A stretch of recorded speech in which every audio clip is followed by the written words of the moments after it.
उस ऑर्डर की वजह से मैं समझता हूँ कम से कम आज मुसलमानों के 10,000 से ज़्यादा IAS IPS हमारे नहीं हो पाए, कम से कम 500 से ज़्यादा MPs नहीं हो पाए, कम से कम 2-3 हज़ार से ज़्यादा विधायक नहीं बन पाए, सिर्फ एक ऑर्डर की वजह से।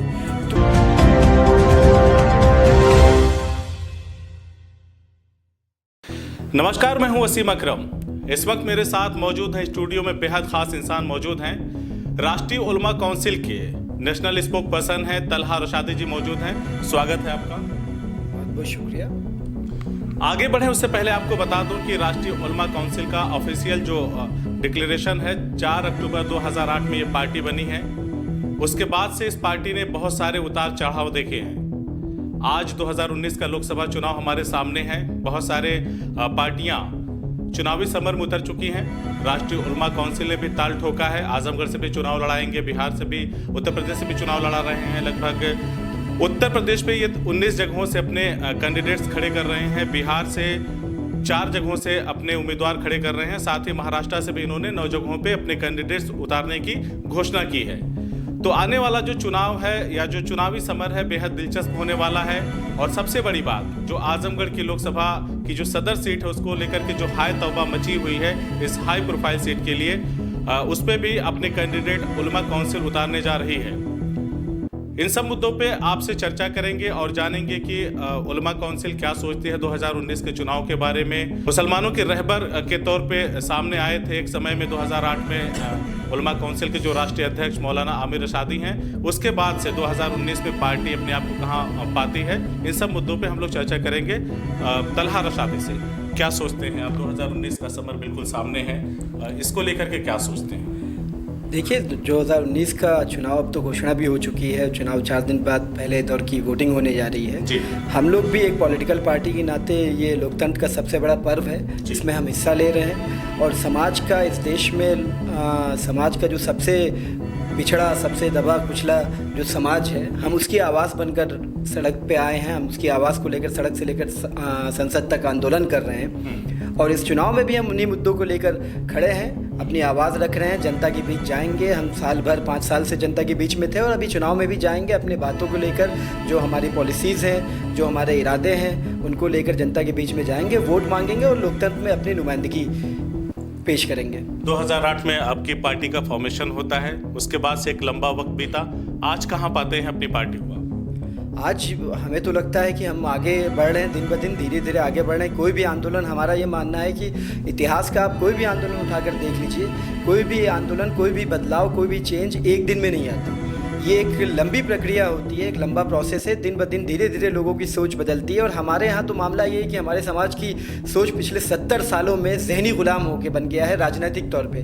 पर ये एक अच्छी बात है कि पिछले दशक में, पिछले 10 सालों में जब से उलमा काउंसिल वजूद में आई है, बहुत तेज़ी से पूरे मुल्क में और ख़ास तौर पे उत्तर प्रदेश में, हमारे समाज में ख़ास तौर पे बहुत तेज़ी से राजनीतिक जागरूकता पैदा हो रही है। और आज अगर मैं उलमा काउंसिल की बात करूँ तो आज उलमा काउंसिल पूरे देश में 14 प्रदेशों में उलमा काउंसिल की यूनिट खड़ी हो गई है। और मजबूती से हम जुल्म के ख़िलाफ़ मजलूमों की आवाज़ बनकर काम कर रहे हैं। और सिर्फ मुसलमान नहीं बल्कि समाज का हर वो वर्ग जो अपने आप को दबा कुचला महसूस कर रहा है, जो अपने आप को शोषी मानता है, जो अपने आप को वंचित मानता है, उसमें हर धर्म के लोग हैं, हर संप्रदाय के लोग हैं। नाम से अक्सर ऐसा लोगों को भ्रम लगता है कि ये मुसलमानों की रहबरी करने वाली पार्टी है। इस पर आप क्या कहेंगे? नहीं, देखिए, ये उर्दू में नाम है राष्ट्रीय उलमा काउंसिल। राष्ट्रीय हिंदी का शब्द है, उलमा उर्दू का शब्द है। उलमा का मतलब होता है ज्ञानी, ज्ञान रखने वाला, जो नॉलेज वाला आदमी हो। वो हिंदू भी ज्ञानी हो सकता है, मुसलमान भी हो सकता है, सिख भी हो सकता है, ईसाई भी हो सकता है। तो हमने तो जो देश का नारा है कि अनेकता में एकता, हमने अपने नाम में भी उसको दर्शाया है कि राष्ट्रीय हिंदी का शब्द हो गया हमारी राष्ट्रभाषा का,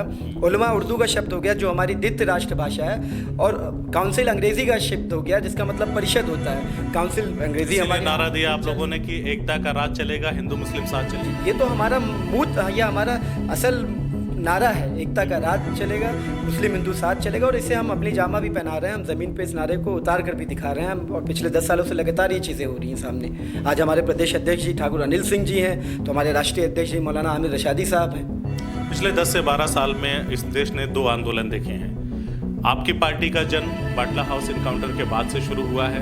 कहीं ना कहीं आप लोगों के पार्टी के लोगों ने, या कह लीजिए कि मुस्लिम उलमाओं ने, ज्ञानियों ने आगे आकर के बाटला हाउस कांड पर एक होकर के एक पार्टी का फॉर्मेशन किया। देश विदेश से लोगों ने सपोर्ट किया, बहुत तरीके से सपोर्ट किया। आप लोगों ने पूरी ट्रेन बुक करके दिल्ली में जा कर के धरना प्रदर्शन किया।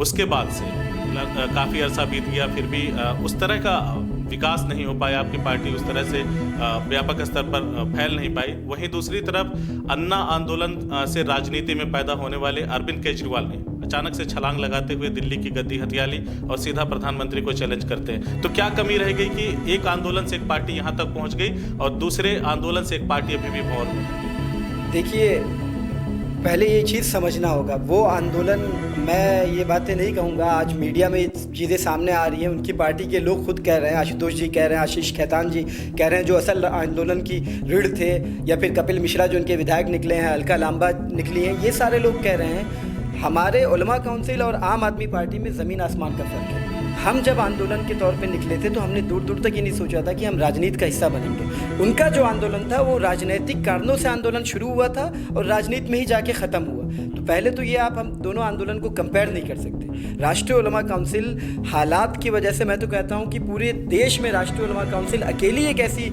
राजनीतिक दल है, हालांकि चुनाव आयोग में 2200 से ज़्यादा राजनीतिक दल पंजीकृत हैं, राष्ट्रीय उलमा काउंसिल अकेले एक ऐसा दल है जो आंदोलन के गर्भ से पैदा हुआ, जो इंकलाब की कोख से पैदा हुआ। हमारे जो लीडरान हैं उन्होंने कभी ये पहले से तय करके नहीं रखा था कि राजनीति में उतरेंगे, हम मेन स्ट्रीम की पॉलिटिक्स करेंगे। हमारे हालात ऐसे पैदा हुए कि हम एक संगठन के तौर पे खड़े हुए, हमने जुल्म के ख़िलाफ़ आवाज़ उठाई, जो आम नागरिकों पे जुल्म हो रहा था। फिर हमने जब देखा कि हमारी आवाज़ सुनने वाली कोई सरकार नहीं, हम दिल्ली तक, आपने बताया कि एक ट्रेन लेकर गए, हमने संसद पे आंदोलन किया, हम लखनऊ 2 ट्रेन लेकर गए, हमने विधानसभा पे संघर्ष किया।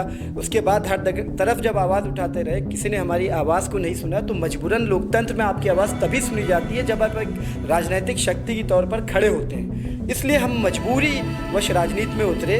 और जो आपने आम आदमी पार्टी की बात की, मैंने आपको पहले ही बताया कि वो पूरा आंदोलन राजनीतिक कारणों से बनाया गया था। उसके पीछे एक लंबी प्लानिंग थी। आप विवेकानंदा फाउंडेशन जो है, आप उसके बारे में देखिए, मैं एक छोटे हिंट दे रहा हूँ बस। विवेकानंद फाउंडेशन उस पूरे आंदोलन का न्यूक्लियस था, उसने इस पूरे आंदोलन को खड़ा किया। आपने ही कहा कि अन्ना हज़ारे का आंदोलन था, वो उसका चेहरा थे। आज अन्ना हज़ारे जी कहाँ हैं? क्यों नहीं वो आम आदमी पार्टी में? लोगों को ये लगने लगा कि अन्ना हज़ारे से कांग्रेस को सत्ता से बेदखल करने के लिए उनको कहीं से प्लांट किया गया था, इस वजह से अन्ना हज़ारे को साइडलाइन कर दिया गया। मोदी राज में भी उन्होंने आंदोलन की धमकी दी थी, लेकिन वो कारगर साबित नहीं। वो सामने उन्होंने अभी किया भी, अनशन किया, उसका नतीजा क्या नहीं पहुंचा, क्या निकला? तो उसके पीछे जो ब्रेन था, जो लोग थे, जिस तरह हिसाब से उस पूरे आंदोलन को, इंडिया अगेंस्ट करप्शन का जो आंदोलन था, उसे प्रेजेंट किया, उसे पूरे नेशनल लेवल पे जिस तरह से खड़ा किया गया, वो एक लंबी गहरी साजिश थी, एक प्लानिंग थी भाजपा की, वो एक प्लानिंग थी, वो उसमें कामयाब रहे। आज आम आदमी पार्टी ठीक है, दिल्ली में सरकार में है, ये हकीकत में है कि दिल्ली सरकार में है, पर जो हालात हैं उनके, वो आपके सामने अंदर खुद उस पार्टी में भीतरगात हो रही सारी चीज़ें। पर उसके बावजूद मैं किसी पे टिप्पणी नहीं करूंगा। आपने उस आंदोलन की बात की थी, मैंने आपको बता दिया कि उस आंदोलन की न्यूक्लियस विवेकानंद फाउंडेशन था। विवेकानंद फाउंडेशन किन लोगों के ज़रिए चलाया जा रहा है, उसमें आरएसएस की क्या भूमिका है, कौन लोग उसे चला रहे हैं। और आप ही ने अभी कहा कि एक अन्ना का आंदोलन वो था 2011 वाला, और फिर एक अन्ना का आंदोलन अभी 2019 में भी हुआ। तब भी लोकपाल की मांग थी, आज भी लोकपाल की मांग है। न तब लोकपाल की मांग पूरी हुई थी, ना आज लोकपाल की मांग पूरी हुई। अलग बात, मोदी जी ने नियुक्त कर दिया है लोकपाल, जाते जाते अपने एक लोकपाल उन्होंने नियुक्त कर दिया है। पर जो लोकपाल के जो मूल्य थे, जो प्रिंसिपल थे, जिस पे लोकपाल की मांग कर रहे थे अन्ना थे, ये अन्ना से पूछिए, या अन्ना के समर्थकों से पूछिए, या अरविंद केजरीवाल जी से पूछिए कि क्या उन सारे मूल्यों पे हकीकत में लोकपाल अपनी पार्टी को कहाँ पाते हैं? बाटला हाउस का जो एनकाउंटर हुआ था, या जो कांड हुआ था बाटला हाउस का, उसके बाद, उस आंदोलन के बाद जो आपकी पार्टी ने चलाया या उलमाओं ने चलाया, आज आप उस आंदोलन को कहाँ तक ले जा पाए हैं, या कहाँ पे अपने आप को देखते हैं? देखिए, मैंने शुरू में ही कहा कि राष्ट्रीय उलमा काउंसिल एक ज़िले से शुरू हुई थी। आपने कहा कि आज वैसा दिखाई नहीं दे रहा। आप अगर ज़िले तक देखेंगे तो जाहिर सी बात नहीं नज़र आएगा।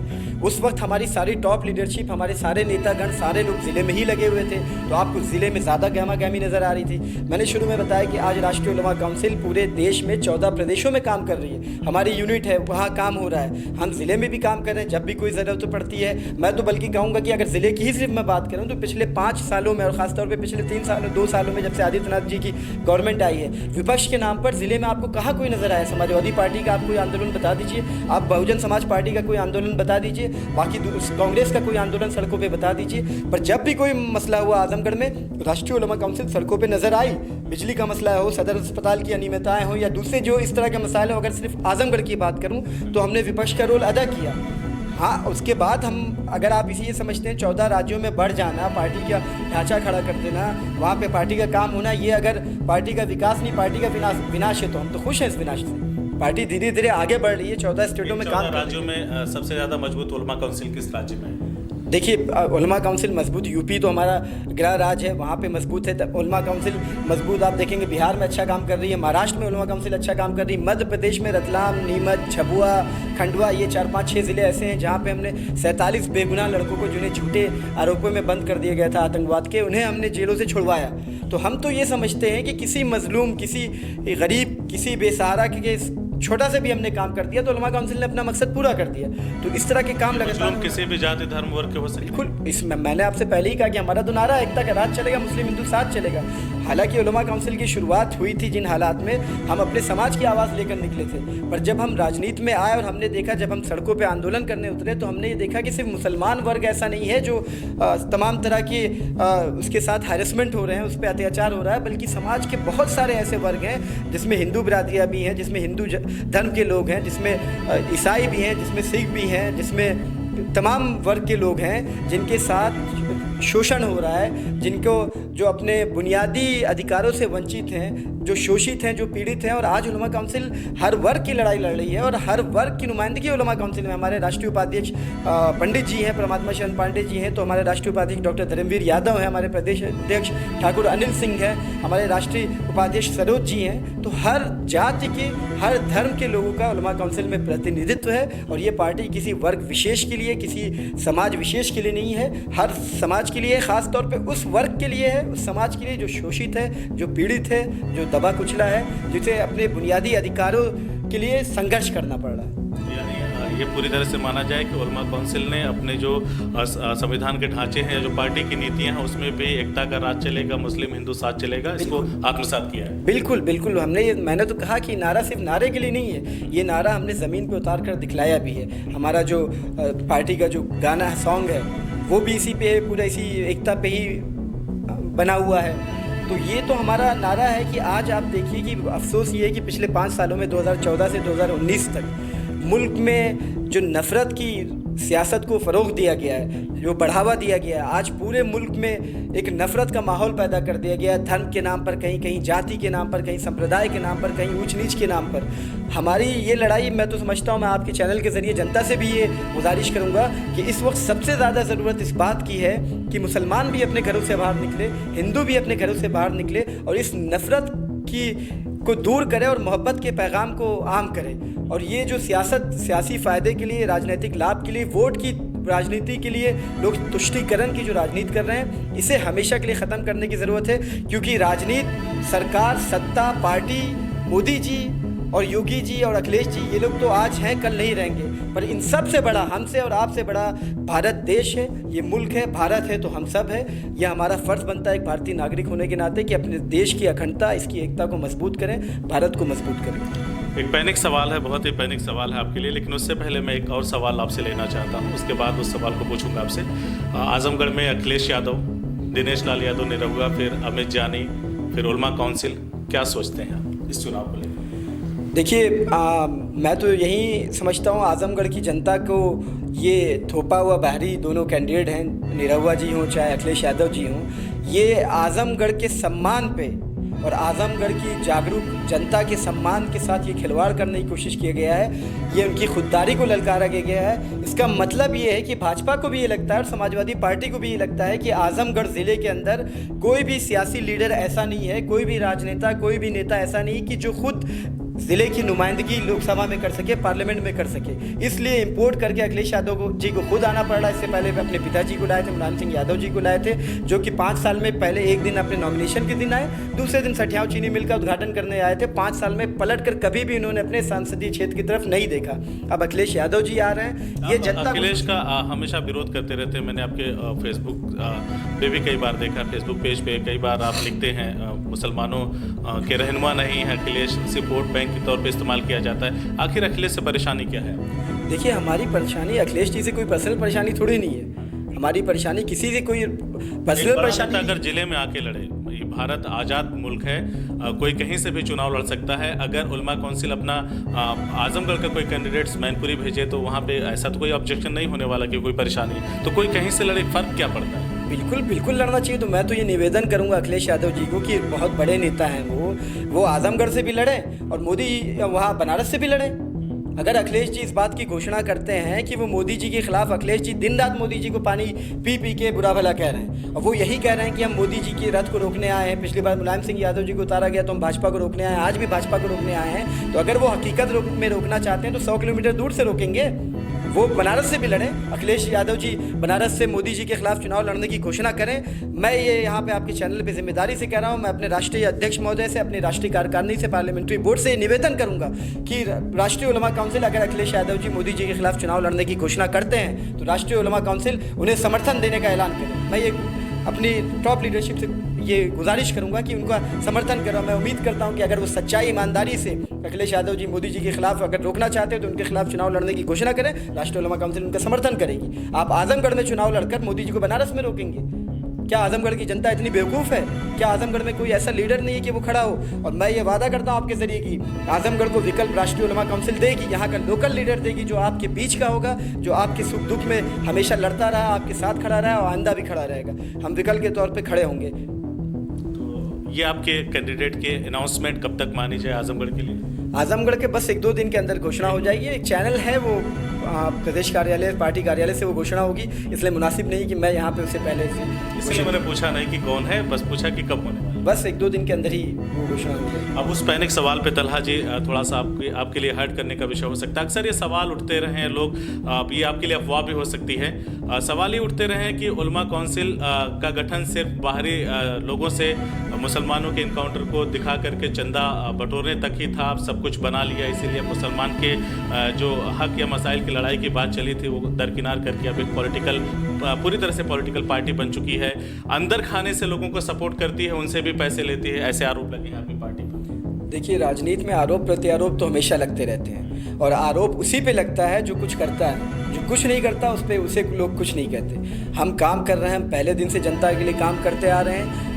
जिस ज़माने में 2008 में जब पार्टी बनी थी तो हमें किसी पार्टी की बी टीम कहा जाता था, किसी के लिए हम काम कर रहे थे। उसके बाद सत्ता बदली, कोई और पार्टी आई सरकार में, तो फिर हम उस पार्टी को छोड़ के हम दूसरी पार्टी की बी टीम बन गए।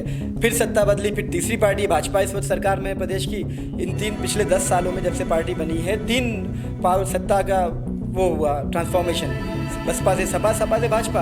अब आज भाजपा सरकार में, तब भी हम किसी के एजेंट हैं, तब भी हम चंदे की बात और इस तरह के आरोप लगते हैं। तो आरोप प्रत्यारोप से फ़र्क नहीं पड़ता। हम ज़मीन पे काम कर रहे हैं, लोगों के लिए काम कर रहे हैं। जो काम करता है उस पर आरोप लगते रहते हैं। और जो चंदे की जो लोग बात बता रहे हैं कि क्या बना लिया और क्या कर लिया, क्या नहीं था कि क्या बना लिया और क्या बना लिया कि क्या नहीं कर रहे हैं, तो ये चीज़ें जो लोग हैं वो आए सामने। जिन्हें लगता है कि इस तरह का कोई जो लोग आरोप लगा रहा है, मैं आपके चैनल के ज़रिए ये उनको चैलेंज करता हूँ कि भाई आइए सामने, जनता के सामने, जनता की अदालत में हम तो रोज़ाना खड़े हैं, सामने साफ सुथरे खड़े हैं। आपके पास कोई सबूत है, आपको लगता है कि हमने कहीं देश की जनता का सौदा किया या कौम का सौदा किया या कोई की चीज़ है, तो आप इन चीज़ों को सामने लाइए, सबूत जनता की अदालत में पेश कीजिए। जनता से बड़ी अदालत कौन सी? आप एक मुस्लिम लीडर हैं, भले ही आपके पार्टी में तमाम धर्म और जाति के मानने वाले लोगों का या समावेश है, आप एक मुस्लिम लीडर हैं। इस देश में जो मुस्लिमों का पॉलिटिकल फ्रेम है उसमें कितनी हिस्सेदारी मानते हैं आप? क्या सोचते हैं तो मुसलमानों की हिस्सेदारी के ऊपर क्या कहना है आपका?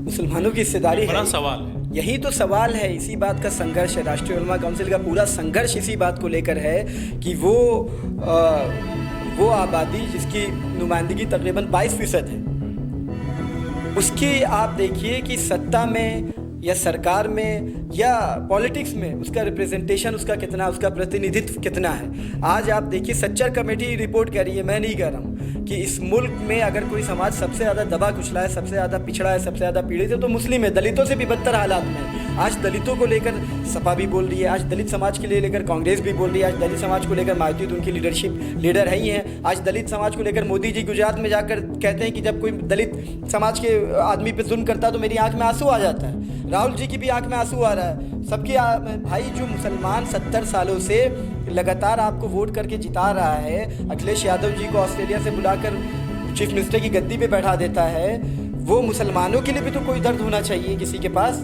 उसके लिए भी तो। और वो आपकी ही रिपोर्ट कह रही है, रंगनाथ मिश्रा कमीशन कह रहा है कि मुसलमानों को रिजर्वेशन देना चाहिए, सच्चा रिपोर्ट की कमेटी कह रही है कि दलितों से बदतर हालात में। तो उसकी प्रतिनिधित्व की, उसकी रिप्रेजेंटेशन की, उसके अधिकारों की अगर कोई बात नहीं करेंगे तो जाहिर सी बात है मुसलमान हम अपने समाज की बात करेंगे। और जब हम अपने समाज की बात करते हैं तो हमको सांप्रदायिक कहा जाता है, हमें कम्युनल कहा जाता है। हम एक धर्म के लिए उस मुसलमानों की बात नहीं कर रहे हैं। हम मुसलमान, मैं इस्लाम की बात यहाँ नहीं कर रहा हूँ, मैं बात कर रहा हूँ मुसलमान की एज अ कम्युनिटी।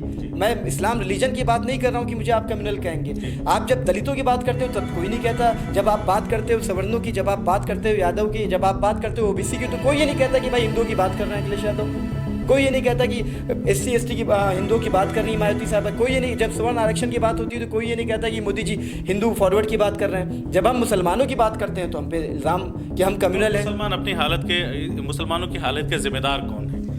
देखिए, मुसलमानों की हालत के जिम्मेदार, ये बड़ा मुश्किल सवाल है, बहुत ये बड़ा गहरा दर्द है, उसके लिए बड़ा वक्त चाहिए। इसमें कहीं ना कहीं हमारे जो पुराने जो लीडरशिप थी उसमें तमाम जो हमारे सो कॉल्ड रहनुमा थे वो भी कहीं ना कहीं जिम्मेदार हैं कि उन्होंने यहाँ इस हाल में ला दिया कि 70 साल में वो समाज जिसने 800 साल इस मुल्क पर राज किया, जिसने आज़ादी का बिगुल 1857 में बहादुर शाह जफ़र ने सबसे पहले अंग्रेज़ों के ख़िलाफ़ आज़ादी का बिगुल फेंका था, वो समाज जिसने स्वतंत्रता आंदोलन में बताते हैं आप इतिहास की किताबों में रेशमी रुमाल जो तहरीक थी, दिल्ली से लेकर मेरठ तक सड़क के दोनों किनारे पेड़ों पर 50,000 से ज़्यादा उलमा किराम, मौलानाओं के धड़ लटके हुए थे जिन्होंने आज़ादी के लिए, इस मुल्क की आज़ादी के लिए अपनी जान दे दी। उस समाज को पिछले 70 सालों में आपने कहाँ लाकर पटक दिया है? आज वो मार्जिनलाइज किनारा खड़ा हुआ है, डरा सहमा सा सेकंड सिटीजन बन गया है। वो उसकी उस समाज के हित की बात करना इस मुल्क में चुन हो चुका है। ऐसे समुदाय के लिए, ऐसे मुसलमानों के लिए मेन स्ट्रीम में लाने के लिए आपकी पार्टी के पास क्या योजना है? मैं देखिए, एक ही मंत्र है, सीधी सिंपल सा मंत्र है कि हिंदुस्तान दुनिया का सबसे बड़ा लोकतंत्र, दुनिया की सबसे बड़ी डेमोक्रेसी है। और डेमोक्रेसी में अगर आपको 22% की बात की तो आखिर इतना बड़ा परसेंटेज होने के बाद सत्ता में हिस्सेदारी क्यों नहीं है? वही उसी बात पे आ रहा हूँ। सत्ता में हिस्सेदारी इसलिए नहीं है क्योंकि राजनीतिक नेतृत्व नहीं है, राजनीतिक भागीदारी नहीं है, राजनीतिक जागरूकता नहीं है। सिर्फ एक ही मंत्र है कि आपको राजनीतिक तौर पे जागरूक होना पड़ेगा, राजनीतिक नेतृत्व पैदा करना पड़ेगा अपने समाज के बीच से, अपने लोगों के बीच से, और फिर राजनीतिक भागीदारी की मांग करनी पड़ेगी जो तमाम ये तथाकथित सेकुलर दल हैं। और सबसे बड़ी बात जो सबसे ज़रूरी है कि राजनीति में न कोई दुश्मन है न कोई दोस्त है।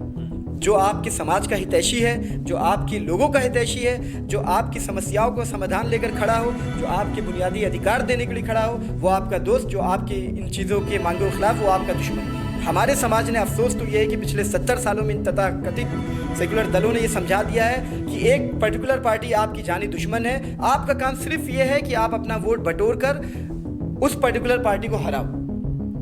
और आज यही करता आ रहा है मुसलमान। आपने एक बहुत इंटरेस्टिंग बात कही कि अक्सर भाजपा का डर दिखा के मुसलमानों का वोट खाली कर लिया जाता है।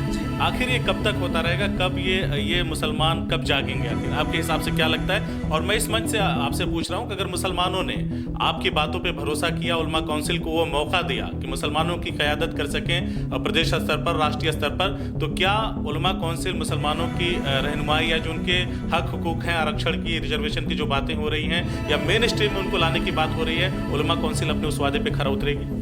बिल्कुल मौका मिलेगा, हम करके दिखलाएंगे। आज हम सत्ता में तो है नहीं, पर विपक्ष में रहते हुए 341 का मुद्दा आप देखिए। आप ये जान लीजिए कि 341 का एक मुद्दा कांग्रेस जो मुसलमानों की सबसे बड़ी हितैषी बनती है, नेहरू जी ने सिर्फ एक अमेंडमेंट ला के, प्रेसिडेंशियल ऑर्डर, राष्ट्रपति का एक ऑर्डर लाकर धारा 341 में चेंज कर दिया, जिससे मुसलमान SC जो थे उनको रिजर्वेशन छीन गया। आज अगर मुसलमान SC का रिजर्वेशन होता तो लालगंज में एक मुसलमान धोबी, मुसलमान नट या जो और SC बिरादरियाँ हैं, वो लालगंज में हमें किसी हिंदू SC भाई को नहीं लाना पड़ता, मुसलमान SC भी लड़ता। सिर्फ एक प्रेसिडेंशियल ऑर्डर की वजह से, जो कि गैर संवैधानिक है, जो कि असंवैधानिक है ऑर्डर, उस ऑर्डर की वजह से मैं समझता हूँ कम से कम आज मुसलमानों के 10,000 से ज़्यादा IAS IPS हमारे नहीं हो पाए, कम से कम 500 से ज़्यादा MPs नहीं हो पाए, कम से कम 2-3 हज़ार से ज़्यादा विधायक नहीं बन पाए, सिर्फ एक ऑर्डर की वजह से।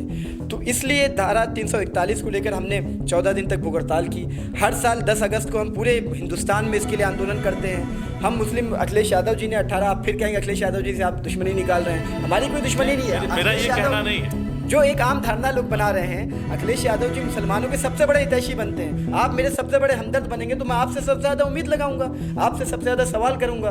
तो जब हम सवाल करते हैं तो लोग कहते हैं सवाल मत करो अखिलेश यादव से। इन्होंने 18% रिजर्वेशन की बात की थी, वो नहीं दी, हम उसके लिए मांग कर रहे हैं। मुसलमानों का इस मुल्क में देखिए अब तो ना वो नौकरी तलाश रहा है सरकारी, ना वो इस तरह की कोई अपने मुसलमानों के मोहल्ले में आपको दवाखाने कम मिलेंगे, पुलिस थाने ज़्यादा मिलेंगे, आपको खरंजे नाली बिजली नहीं मिलेगी। वो उन सारे बुनियादी चीज़ों को भूल गया। अब वो क्या चाहता है कि भाई सिक्योरिटी मिल जाए, कि मैं अपनी ज़िंदगी अपने बाल बच्चों के साथ, अपनी बहन बेटियों के साथ महफूज माहौल में अपनी ज़िंदगी अपना जीवन यापन कर सकूँ। सुबह मैं अगर निकलूँ अपने काम धंधे के लिए, नौकरी के लिए, तो शाम को मेरी बीवी इस फिक्र में, मेरी माँ इस फिक्र में घर पे परेशान ना हो कि पता नहीं खैरियत से वापस लौटेंगे कि नहीं, कहीं रास्ते में ATS और NIA ना उठा ले जाए, पुलिस ना उठा ले जाए, कहीं आतंकवादी ना बना दिया जाए, कहीं इनकाउंटर में पुलिस मुजरिम बनाकर गोली ना मार दे। अब ये हालात हो गए इस मुल्क मुसलमान में कि वो बुनियादी और किसी बारे में सोच ही नहीं पा रहा, नौकरी और चाकरी और अपने मसाइल के बारे में। उनको वो आवाज़ UPSC का रिजल्ट आया है, देश भर से 19 मुसलमान सेलेक्ट हुए हैं जी। आप ये कैसे कह सकते हैं कि तालीम के लिए बेदारी नहीं या शिक्षा के लिए काम नहीं हो रहा है? मैंने कहा कि तालीम की बेदारी, तालीम में तो बेदारी आज जो हो रहा है, मुसलमान वो जो सिलेक्ट हुए उसमें गवर्नमेंट का क्या रोल है? आप देखिए ज़कात फाउंडेशन के 18 बच्चे हैं, ज़कात फाउंडेशन गवर्नमेंट की एजेंसी है। जामिया मिलिया के जो RCA है उसके साथ तकरीबन 13-14 बच्चे हैं, अलीगढ़ के 2 बच्चे हैं। इसमें गवर्नमेंट ने क्या रोल किया, गवर्नमेंट ने क्या रोल अदा किया? उसके बाद अफसोस की बात तो ये कि आपने बताया इतनी तादाद है, 2017-2018 के रिजल्ट देखिए, इस बार की तादाद उससे कम है। तो हम आगे बढ़े कि पीछे गए? हम आगे बढ़े कि पीछे गए? ये अफसोस इस बात का भी है। लड़ाई इसी बात की है कि हमें एजुकेशन में तो सिर्फ पढ़ना ही है, पर साथ ही साथ पॉलिटिकल नेतृत्व इसलिए ज़रूरी होता है कि अगर आप सत्ता में होंगे, आपकी पूरी ज़िंदगी गुजर जाएगी एक स्कूल चलाने में, और अगर आप सत्ता में आ गए तो एक दिन में आप 100 स्कूल पास कर सकते हैं। आप एजुकेशन मिनिस्टर बन गए, एक ऑर्डर से 100 स्कूल बन जाएंगे। आप मुख्यमंत्री बन गए, डिप्टी चीफ मिनिस्टर बन गए, एक ऑर्डर से 100 स्कूल बन जाएंगे। ये राजनीतिक पावर। एक साथ 2 सवाल आपसे। राष्ट्रीय स्तर पे एक नेता हैं सादुद्दीन ओवैसी, जो हमेशा दलितों और मुस्लिमों की बात करते हैं, उनके रहनुमाई या हक की बात करते हैं। बहुत सारे मुस्लिम लीडर हैं, जैसे सपा की बात करूं तो आज़म खान है, कभी नसीमुद्दीन सिद्दीकी हुआ करते थे, अहमद हसन है, या गुलाम नबी आज़ाद हैं। बहुत सारे बड़े बड़े लीडर हैं मुस्लिमों को। इन्होंने सार्वजनिक मंचों से मुसलमानों के लिए कभी कोई बात क्यों नहीं की? इसका सवाल तो आपको उन्हीं लोगों से करना चाहिए जो आप मतलब आपके पास ऐसा क्या खास है? मेरे पूछने का मतलब आपसे ये है कि आखिर क्या खास है उलमा काउंसिल के पास जो उन लोगों ने नहीं किया, आप करेंगे? देखिए, उनको ऐसी परेशानी क्या है मुसलमानों के अधिकारों और हकों को मांगने की या कहने की? सार्वजनिक मंचों से परेशानी क्या है? बात ले देखे फिर वहीं लीडरशिप पे आ गई, नेतृत्व पे। आज़म खान साहब हों चाहे नसीमुद्दीन सिद्दीकी साहब हों, इस कैटेगरी से असदुद्दीन ओवैसी साहब अलग होते हैं क्योंकि वो तो खुद लीडर हैं। वहीं नेतृत्व की बात, आज़म खान साहब हों चाहे गुलाम नबी आज़ाद साहब हों, चाहे नसीमुद्दीन सिद्दीकी साहब हों, चाहे कोई और मुस्लिम लीडर किसी भी पॉलिटिकल पार्टी का हो, अखिलेश यादव जी जो कहेंगे आज़म खान साहब वहीं कहेंगे। उनकी हिम्मत नहीं कि अपने से कुछ कह सके, मुसलमानों के मुद्दे उठा सके। वरना तो मुजफ्फरनगर दंगा जब हो रहा था तो आज़म खान साहब मुजफ्फरनगर के प्रभारी मंत्री थे, पर अफसोस की बात वो फ्रांस और यूरोप तो चले गए, अमेरिका तो चले गए दौरे पे, पर मुजफ्फरनगर एक बार भी नहीं जा सके। क्यों? क्योंकि उनके आका ने मना किया था। अभी संसद में आपने देखा सामाजिक न्याय पे, सोशल जस्टिस के नाम पर 13 पॉइंट रोस्टर पे बहस हो रही थी। जावेद अली खान साहब सपा के सांसद हैं राज्यसभा के, वो संसद में 13 पॉइंट रोस्टर का मुद्दा उठा देते हैं, मुस्लिम रिजर्वेशन पे बात नहीं करते, वो मॉब लिंचिंग पे बात नहीं कर पाते, वो मुसलमानों के जो दीगर दूसरे मसाइल हैं उस पर बात नहीं कर पाते। क्यों? क्योंकि आका की तरफ से हुक्म नहीं। आपने देखा ट्रिपल तलाक पे बहस हो रही थी, मौलाना असरारुल हक कासमी साहब जैसा शख्स जो कि मुस्लिम पर्सनल लॉ बोर्ड की शख्स अहम रुकन भी थे और हिंदुस्तान के उलमाए दीन में एक बहुत बड़ा नाम है और मिल्लत के लिए बड़ी खिदमत थी, अल्लाह ताला उन्हें जन्नत नसीब फरमाए, उनका इंतकाल हो गया। पर अफसोस की बात यह है कि कांग्रेस ने विप जारी कर दिया। चाह कर भी वो आदमी अपने दिल से कितना रोया होगा, कितनी तकलीफ में रहा होगा, पर पार्लियामेंट में वो विरोध नहीं कर पाए क्योंकि उनकी पार्टी ने, राहुल गांधी ने मना कर दिया था कि आपको ट्रिपल तलाक बिल का विरोध नहीं करना है। लड़ाई इसी बात की, लीडरशिप की, लड़ाई नेतृत्व की है। पार्लियामेंट में, संसद में, सड़क पर, टीवी पर लीडर बोलता है, लीडरशिप बोलती है, चेहरे नहीं बोलते। आज़म खान नहीं बोल पाएंगे जब तक अखिलेश यादव नहीं कहेंगे, गुलाम नबी आज़ाद नहीं बोल पाएंगे जब तक राहुल गांधी नहीं कहेंगे। लड़ाई इसी बात की कि लीडरशिप अपने हाथ में होनी चाहिए। आपके सवाल का जवाब यही है, नेतृत्व। इस चुनाव के बारे में अगर मैं आपसे पूछूं, मुसलमानों को फिर तरह तरह के प्रलोभन दिए जाएंगे या कुछ, क्या इस बार भी मुसलमान सिर्फ वोट बैंक बन के रह जाएगा? वोट बैंक बन के रह गया। और अफसोस की बात यह है कि मुसलमानों को सोचना चाहिए कि इस बार कहीं मुसलमान कोई मुद्दा ही नहीं है। आप देखिए ना, मुसलमानों की बात कौन कर रहा है? आपने किसी नेता के मुंह से सुना कि मुसलमानों के लिए वो कुछ करेंगे? आप देखिए, अखिलेश यादव जी ने अभी कल अपना मैनिफेस्टो जारी किया है, मुसलमानों के लिए उसमें क्या है? मैनिफेस्टो सिर्फ ओबीसी और दलितों पे पूरा फोकस्ड है। मुसलमान तो जानते हैं कि महागठबंधन बन गया, मुफ्त में मुसलमान वोट करके जाएगा। मुसलमान अभी तक ये था कि एक वोट बैंक के तौर पे पोलराइजेशन के लिए इस्तेमाल किया जाता था। अफसोस की बात ये है कि अब मुसलमानों को एज अ वोट बैंक भी कंसिडर नहीं किया जा रहा। जो मैं कह रहा था कि सेकंड सिटीजनशिप बनाकर कोशिश ये हो रही है कि मुसलमानों का वोटिंग राइट भी छीन लिया जाए, उन्हें एक कोने में आइसोलेट करके छोड़ दिया जाए कि भाई ये आबादी, जैसे आप गुजरात में देखेंगे, गुजरात दंगे के बाद जुहू पूरा करके एक इलाका बस गया है पूरा। वहाँ मुसलमान मेन अहमदाबाद, एलिस ब्रिज और जो इस तरह की जो डोमिनेंट पूरे शहर का मेन हिस्सा है उसको छोड़ के एक किनारे बस गया है जो पूरा वैसे ही आइसोलेट कर दिया गया। वही धीरे धीरे पूरे मुल्क में किया जा रहा है मुसलमानों के साथ। आज आप देखिए, किसी पार्टी, कांग्रेस का मैनिफेस्टो जारी हुआ, मुसलमानों के लिए क्या है उसमें? 22% समाज के लिए आपके पास क्या है सोच, क्या फिक्र है? वो छोड़िए मुसलमान, मैं धर्म की बात नहीं करता, आप मुसलमानों को धर्म के उस पर मत जोड़िए। एक देश जिसकी 22% पॉपुलेशन उस देश की सबसे पिछड़ी, सबसे वंचित, सबसे शोषित पॉपुलेशन है, उसके विकास के लिए आपके पास कुछ है ही नहीं। तो आप देश को लेकर आगे कैसे बनेंगे? आप ख्वाब देख रहे हैं एक डेवलप्ड विकासशील देश बनाने की, क्या 22% को किनारे रखकर आप विकासशील देश बना लेंगे? ये सवाल बहुत बड़ा सवाल है। ये सवाल मोदी जी के लिए भी है, राहुल गांधी जी के लिए भी है, अखिलेश यादव जी के लिए भी है, मायावती जी के लिए भी है। ये सोचना होगा, और ये यही हो रहा है। आज मुसलमान को ये मुद्दा ही नहीं है इलेक्शन में, और मुसलमानों को सबसे पहले मुसलमानों को ये सोचना होगा कि आप देखिए, अभी तक वोट बैंक पे कंसिडर किए जाते थे, आप तक आ जाता था आरक्षण देंगे, आपको कब्रिस्तान बाउंड्री देंगे, ये करेंगे वो करेंगे। इस बार के चुनाव में कहीं कोई मुद्दा है? आप कोई मुद्दा नहीं। एक आखिरी सवाल लूँगा आपसे कि इतना अरसा हो गया, काफ़ी अरसा हो गया, इतनी अच्छी राजनीतिक सोच है आपकी, उसके बावजूद भी अभी तक उलमा काउंसिल से एक भी विधायक और एक भी सांसद नहीं आया। हालांकि 2017 में आप लोगों ने विधानसभा चुनाव में मायावती को सपोर्ट किया था, 2019 में बात क्यों नहीं बनी? देखिए, इसमें तो दो सवाल हो गया। गठबंधन को लेकर पहले मैं जवाब दे दूं। गठबंधन को लेकर जहां तक बातचीत है, हमने कोशिश की थी कि जो मौजूदा माहौल है, हम भी चाहते हैं कि मोदी जी को सत्ता से दूर किया जाए, क्योंकि जो उनकी पॉलिसीज़ है, ख़ास तौर पे ये पूरे तौर पे हिटलरशाही चलाने की कोशिश हो रही है, फासिस्ट रूल चलाने की कोशिश हो रही है, ऑटोक्रेसी लाने की कोशिश कर रहे हैं। संविधान को इन्होंने किनारे रख दिया है, और देश का हर वर्ग, वो चाहे व्यापारी वर्ग हो, जीएसटी पे इनकी जो पॉलिसी है, नोटबंदी देखिए। आज देखिए, मैं तो पूछना चाहता हूँ आपके चैनल के ज़रिए मोदी जी और भाजपा के लोगों से कि आप नोटबंदी और जीएसटी पे वोट क्यों नहीं मांग रहे? या विकास जो आपका था, विकास मुद्दा कहाँ चला गया? अब सिर्फ वो दिन रात हिंदू आतंकवाद और सेना पे, बालाकोट पे वोट मांग रहे हैं, लोगों की जज्बातों के साथ खेलना चाह रहे हैं। ये कांग्रेस और सपा पे तुष्टीकरण, मुस्लिम तुष्टीकरण की बात करते हैं। मैं तो इन पे आरोप लगा रहा हूँ कि भाजपा इस वक्त हिंदू तुष्टीकरण की राजनीति कर रही है। रही बात गठबंधन, साथ ही साथ जो कांग्रेस और जो अन्य तथाकथित सेकुलर दल है, मैं तो तथाकथित ही कहता हूँ, आप ये देखिए कि कहीं भी कांग्रेस को जो NRHM के घोटालेबाज हैं, बाबू सिंह कुशवाहा जी, उनके साथ वो गठबंधन कर सकते हैं, वो महान दल के साथ गठबंधन कर सकते हैं। वो अपना दल जो दो भाग में बटा हुआ है, एक भाग चला गया बेटी और दामाद का भाजपा के साथ, उसके साथ गठबंधन कर सकते हैं। वो अपना दल की माँ बेटी के साथ गठबंधन कर सकते हैं, पर उन्होंने किसी मुस्लिम राजनीतिक दल के साथ गठबंधन नहीं किया। स्टैंड क्या होगा मुस्लिम राजनीतिक दलों का? हाँ, वही यहाँ पे सपा जो महागठबंधन उत्तर प्रदेश में, उसमें भी यही हुआ। एक राजनीतिक दल 1.5 साल से उनके साथ टहल रहे थे, उसके लीडर, उन्होंने कई बार घोषणा भी की कि हम सपोर्ट कर रहे हैं, महागठबंधन के साथ हैं, पर उसमें निषाद दल को इन्होंने दिया, निषाद दल भाग भी गया। उन्होंने जनवादी पार्टी को अखिलेश यादव जी ने अपने गठबंधन में लिया, उन्होंने समानता दल को लिया, पर उन्होंने उस दल को भी नहीं लिया। तो ये देखिए, सीधी सी बात है जो मैंने शुरू में कहा कि मुसलमानों की राजनीतिक नेतृत्व को भी ख़त्म करने की साजिश है। साथ ही साथ मुसलमानों को as a voter, as a vote bank, और मुसलमानों को एज अ पॉलिटिकल आइडेंटिटी उनकी ख़त्म करने की साजिश है कि उनके वोट को भी ख़त्म कर दो, किनारे लगा दो, आइसोलेट कर दो इनका जो राजनीतिक नेतृत्व है। क्योंकि पिछले एक दशक में, पिछले 10 सालों में पूरे हिंदुस्तान में तेज़ी से मुस्लिम लीडरशिप को लेकर अलग अलग पार्टियां सामने आई हैं, खड़ी हुई हैं, तो उसे ख़त्म करने की एक साजिश है। इसीलिए गठबंधन इन लोगों ने किसी से नहीं किया। हम लोग ने भी कोशिश की थी कि भाई सवाल का जवाब कि इतना वक्त बीत जाने के बाद भी, इतना लंबा अरसा बीत जाने के बाद भी एक भी सांसद विधायक ने, क्या इस बार कुछ नया निकल के आएगा उलमा काउंसिल के लिए? जी, कोशिश है, लड़ाई लड़ रहे हैं हम लोग, कुछ सीटों पे हमें उम्मीद है कि हम अच्छा लड़ेंगे भी। तक? कमी नहीं। देखिए जब आप किसी मकसद को लेकर चलते हैं, हमारा मकसद कभी ये नहीं था कि हम सांसद विधायक ही बना लें। हमारी फर्स्ट प्रायोरिटी ये नहीं थी, हमारी तरजीहात में ये नहीं था, हमारे जो कहते हैं हमारे बुनियादी वो नहीं था कि सांसद विधायक ही बनाना है। हमारी जो सोच थी वो राजनीतिक सोच पैदा करना, राजनीतिक जागरूकता पैदा करना। और मैंने आपसे कहा 10 साल हुआ पार्टी को, और आप अगर उठाकर पूरे मुल्क में आप देखेंगे तो आज पिछले 10 सालों में जितनी मुस्लिम लीडरशिप खड़ी हुई है, मुस्लिम लीडरशिप वाली पार्टियां खड़ी हुई हैं, उतनी पिछले 70 सालों में नहीं खड़ी होती। तो हमने उस सोच को पैदा करने में हम कामयाब हुए, ये हमारी बहुत बड़ी कामयाबी हुई है।